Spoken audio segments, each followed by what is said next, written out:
आभास दे रहे हैं और पंजाब के 45% हिंदुओं के साथ अगर कोई घटनाएं, दुर्घटनाएं, आतंकवादी हमले हो रहे हैं तो ना तो उनका ट्विटर चल रहा है, ना उनके शब्द निकल रहे हैं निंदा के रूप में। ऐसे में गुंडागर्दी चरम सीमा पे पहुंच रही है। तो हिंदुओं का जो आक्रोश है उसकी आवाज़ बनने की शिवसेना हिंदुस्तान ने कोशिश की और हमने कहा कि इस पंजाब के अंदर जहां आतंकवादी अपना गलबा साबित करना चाहते हैं, पुरानी परंपरा के अनुसार हिंदू समाज अपनी प्रतिक्रिया जोरदार रूप में देगा और हमने भगवा बैठकों के आयोजन करके ऐसे तथा कथित खालिस्तानी आतंकवादी सोच के समर्थक के निहंगों को चुनौती दी। और यही कारण था कि तरन तारण के पट्टी कस्बे पे जब शम्मी पुरी के परिवार पे हमला हुआ तो शिवसेना हिंदुस्तान के नेता के रूप में सबसे पहले पट्टी में जा करके हमने विरोध किया। बिल्कुल, जो भगवा बैठकें हम पंजाब में कर रहे हैं, इसकी शुरुआत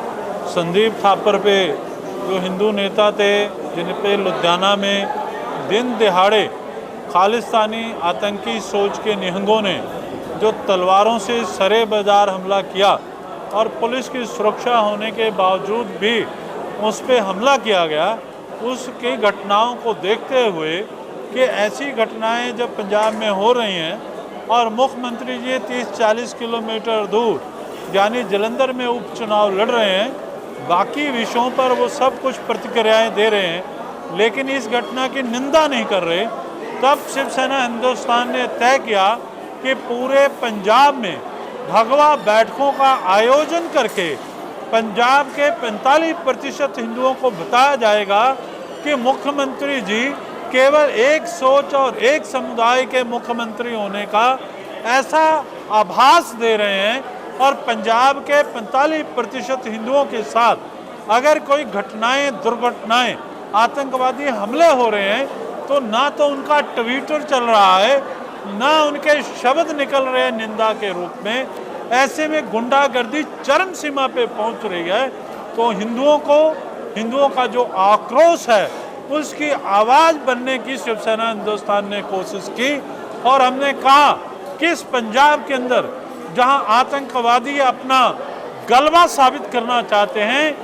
पुरानी परंपरा के अनुसार हिंदू समाज अपनी प्रतिक्रिया जोरदार रूप में देगा और हमने भगवा बैठकों के आयोजन करके ऐसे तथा कथित खालिस्तानी आतंकवादी सोच के समर्थक के निहंगों को चुनौती दी। और यही कारण था कि तरन तारण के पट्टी कस्बे पे जब शम्मी पुरी के परिवार पे हमला हुआ तो शिवसेना हिंदुस्तान के नेता के रूप में सबसे पहले पट्टी में जा करके हमने विरोध किया और उसी का परिणाम निकला कि पट्टी कस्बे में शम्मी परिवार के साथ तमाम हिंदू संगठनों के नेता खड़े हुए और मैं उनके भोग में भी गया और वहाँ पंजाब के हिंदुओं की आवाज़ को हमने बुलंद आवाज़ दी कि ऐसा पंजाब में नहीं चलेगा कि आप आतंक की भाषा बोलें और सरकार मौन धारण कर ले। शिवसेना हिंदुस्तान इस तथाकथित आतंकवाद के खिलाफ जबरदस्त तरीके से भगवा बैठ के करके जवाब देगी। पड़ोसी देश बांग्लादेश में जब से शेख हसीना की सरकार गिरी है, हिंदुओं पर लगातार हमले बहुत तेज़ी से बढ़ रहे हैं, लेकिन जो भारत की इस समय केंद्र सरकार में भारतीय जनता पार्टी शासन कर रही है वो चुपचाप बैठी है, उसकी कोई प्रतिक्रिया नहीं आ रही है। जबकि विपक्ष ने यहाँ तक कह दिया था लोकसभा में कि जो भी केंद्र सरकार करेगी हम उसके साथ। देखो, मैं इस बात पे मोदी जी की तारीफ करूँगा कि उन्होंने अंतरिम सरकार बनने के साथ ही वहाँ के सरकार के प्रमुख को जहाँ बधाई दी, उन्होंने कहा कि हिंदुओं की सुरक्षा सुनिश्चित की जाए और ये पहली सरकार है जिसने एक कमेटी का निर्माण कर दिया कि हिंदुओं की सुरक्षा सुनिश्चित करने के उपाय ढूंढे जाएं। और इसी का परिणाम है कि ढाका के यानी बांग्लादेश के हिंदुओं में जागृति आई और वो ढाका की सड़कों पे निकल आए, हरे रामा हरे कृष्णा की आवाज़ गूंजी और हिंदुओं का मनोबल बढ़ गया ढाका के अंदर कि भारत की सरकार हिंदू समाज की सुरक्षा के लिए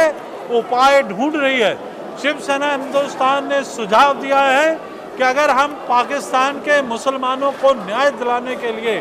बांग्लादेश मुक्ति बाहिनी के रूप में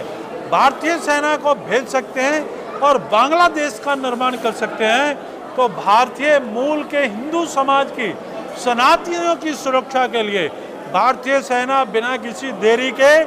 बंगाल की यानी बांग्लादेश की सड़कों पे उतार देनी चाहिए और भारत की ताकत का एहसास करते हुए हिंदुओं के लिए एक नए राष्ट्र का निर्माण कर देना चाहिए। शेख हसीना जो है जब से वहाँ बांग्लादेश से आई हैं वो ब्रिटेन ना जाकर भारत में रुकी हुई है, इसको शिवसेना हिंदुस्तान किस प्रकार देखती है?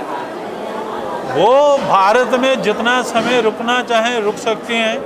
क्योंकि राजनीतिक रूप से अंतर्राष्ट्रीय नीतियों के तहत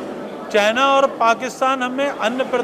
देशों के साथ मिलकर घेरना चाहता है, पर चाइना और पाकिस्तान भूल रहा है कि ये भारत 1971-1965 वाला नहीं, ये भारत वो है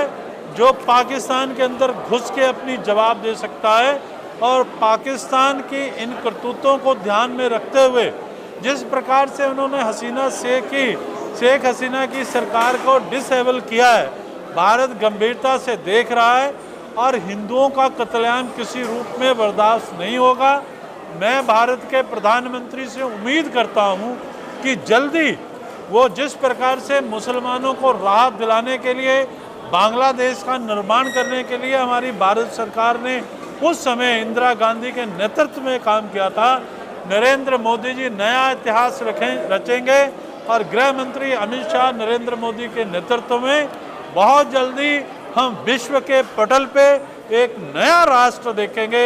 जहां सनातनी हिंदुओं का बोलबाला हो। आप जो विश्व पे नया पटल देखने की बात कर रहे हैं, क्या यह भगवा बैठकें उसी बात की शुरुआत है?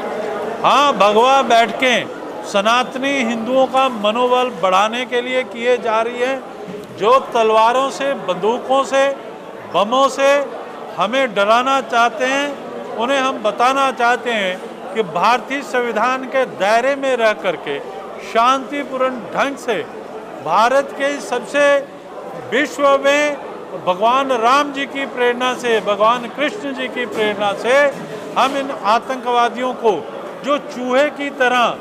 बिलों में इंग्लैंड और कनाडा में घुसे हुए हैं, उनको निकाल करके सरकार की मदद से निकाल करके उनका अंत करके देश की एकता अखंडता की रक्षा करेंगे और पंजाब के हिंदुओं का मनोबल ऊंचा उठाएंगे। इन तलवारों का वाजिब जवाब सरकार दे, इसके लिए सरकार को जनमत से मजबूर करें। उत्तरी पंजाब में जिस तरह से बैठकें कर रही है, भगवा बैठकें हो रही हैं, इससे भारतीय जनता पार्टी का कहीं ना कहीं वोट बैंक टूटता हुआ क्या दिखाई दे रहा है आपको? पंजाब में भारतीय जनता पार्टी पूरी तरह फेल है। उन्होंने पंजाब के हिंदुओं की कभी बाह नहीं पकड़ी। भारतीय जनता पार्टी पंजाब में नए नए एक्सपेरिमेंट करके पंजाब की सत्ता में आना चाहती है, जो किसी भी तरह संभव नहीं। अगर भारतीय जनता पार्टी को पंजाब की सत्ता में आना है तो पंजाब के हिंदुओं की कट्टर रूप से, जैसे महंत योगी आदित्यनाथ उत्तर प्रदेश में बाह पकड़ रहे हैं, अगर कोई बलात्कारी है, अगर कोई थूक से मालिश करता है तो उसको बुलडोजर की नीति से सबक सिखा दिया जाता है। जब तक भाजपा उस नीति से पंजाब में काम नहीं करेगी तब तक भाजपा का पंजाब में कोई वोट बैंक नहीं। जो 18% वोट पड़ी है वो भगवान राम जी की आस्था के प्रति हिंदुओं के मन में जो श्रद्धा थी वो दिखा।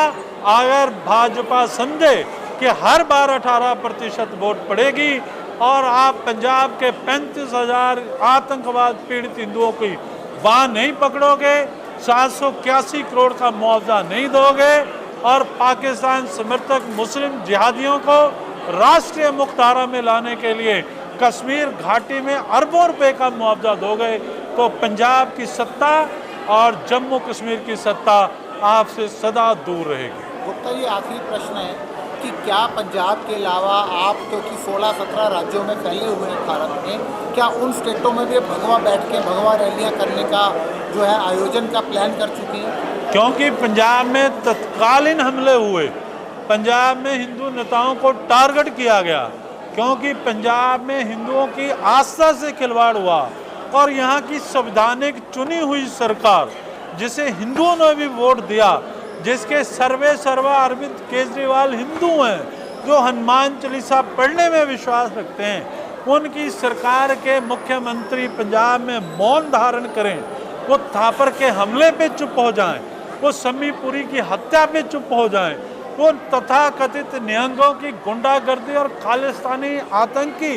विचारधारा के सामने घुटने टेक दें। ऐसी हालत में शिवसेना हिंदुस्तान को आगे आना पड़ा, भगवे बैठकें करके इस आतंक के खिलाफ आवाज उठानी पड़ी। और आज पटियाला में बरसात के बावजूद जिस तरह से हिंदू समाज जन सैलाब के रूप में उभरा, ये शिवसेना हिंदुस्तान की नीतियों का समर्थन है, जो संविधान के दायरे में, कानून व्यवस्था के दायरे में रख के काम कर रहे हैं। जिस प्रकार हम देश की सरकार को, पंजाब की सरकार को जगा रहे हैं, जिस तरह हम केंद्रीय सरकार के गृह राज्य मंत्री को पिछली बार मिले, हम रामदास अठावले केंद्रीय राज्य मंत्री से मिले, गजेंद्र शेखावत जी से मिलकर के हमने बात रखी।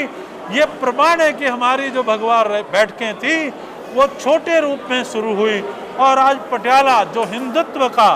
काम करने वाला सबसे मजबूत गढ़ है, उसमें जिस तरह बरसात और पानी में, आंधी और तूफान में हमारे शिवसेना हिंदुस्तान के काडर ने काम किया और ये जो पंडाल जो 200 की संख्या वाला था वो 300-400 की संख्या से बढ़ गया। आखिरी समय तक कार्यकर्ता, नेता, वर्कर, हिंदू समाज डटा रहा। इससे साबित होता है कि शिवसेना हिंदुस्तान जिन शांतिपूर्ण नीतियों पे चलते हुए, भगवा बैठकें करते हुए खालिस्तानी आतंकवादियों के खिलाफ जनमत जगाने का प्रयास कर रही है, उसमें हमें सफलता मिल रही है। और हम ऐसा महसूस करते हैं कि भगवंत मान जी की सरकार भी जागेगी और इन गुंडागर्दियों के खिलाफ, आतंक के खिलाफ घुटने टेकने की नीति से परहेज करेगी और सबकी सरकार के रूप में काम करने पे विश्वास करेगी।